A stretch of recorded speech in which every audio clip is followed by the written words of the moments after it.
మట్టిలో నుండే కదా మాణిక్యాలు పుట్టేది. సో రత్నాలు, వజ్రాలు, వైడూర్యాలు ఇవన్నీ ఎక్కడో దేవలోకంలో తయారు కావండి. ఎవరైతే నేను చెప్పేటువంటి 3 రాశుల వాళ్ళు, మెయిన్ గా మకర రాశిలో జన్మించిన వాళ్ళు, వృశ్చిక రాశిలో జన్మించిన వాళ్ళు, కర్కాటక రాశిలో జన్మించిన వాళ్ళు, ఇంకా మా జీవితంలో ఏది చేయలేము, మేము ఏది చేసినా కలిసి రాదు, మాకు ఈ సంవత్సరం ఆదాయ వ్యయాలు తక్కువ ఉన్నాయని ఇంట్లో కూర్చుంటే, ఎప్పటికైనా తిని కూర్చుంటే కొండలైనా కరిగిపోతాయి. కష్టపడితేనే, చెమట చిందిస్తేనే నుదుటి తలరాత అనేది మారుతుంది. మీరు కష్టపడండి, మీ కష్టానికి తగ్గట్టుగా అదృష్టాన్ని నేను జోడిస్తాను, ఇంకా మీ విజయాన్ని ఎవరు ఆపలేరు.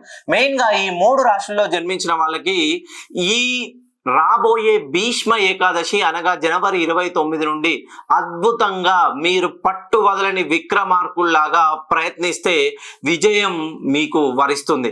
శ్రమ నీ ఆయుధం అయితే విజయం నీ బానిస అవుతుంది. ఇప్పటి వరకు మీరు ఏ పని చేసినా ప్రతి విషయంలోనూ రుణ బాధలు పెరిగిపోతున్నాయి. మీ చేతి గుండా డబ్బులు ఇచ్చిన వాళ్ళు తిరిగి ఇవ్వలేక, ల్యాండ్ ఏదో కొనుక్కుందామంటే, ఏదైనా అమ్ముదామంటే అది మధ్యలో ఆగిపోయి ప్రతి విషయం మానసికంగా చాలా మానసిక ఆందోళనకు గురై అనవసరంగా ఆరోగ్యాన్ని దెబ్బతింటున్నాయి. ఇలా ఈ విషయాల్లో ఇలా చేయడం వల్ల భార్యాభర్తల మధ్య విభేదాలు వస్తున్నాయి.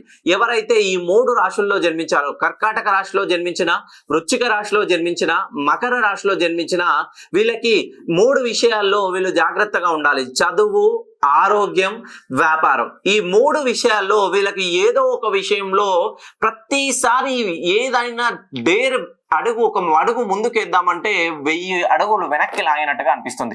ఒక్కసారి మీరు ఈ 3 రాశుల్లో జన్మించి మీ పేరులో 6 అక్షరాలు ఉంటే నన్ను పర్సనల్ గా కలిసే ప్రయత్నం చేయండి. ఎందుకనంటే మీరు ఈ దోషాన్ని సవరిస్తేనే మీ జీవితం ఒక పూలవనంగా మారుతుంది.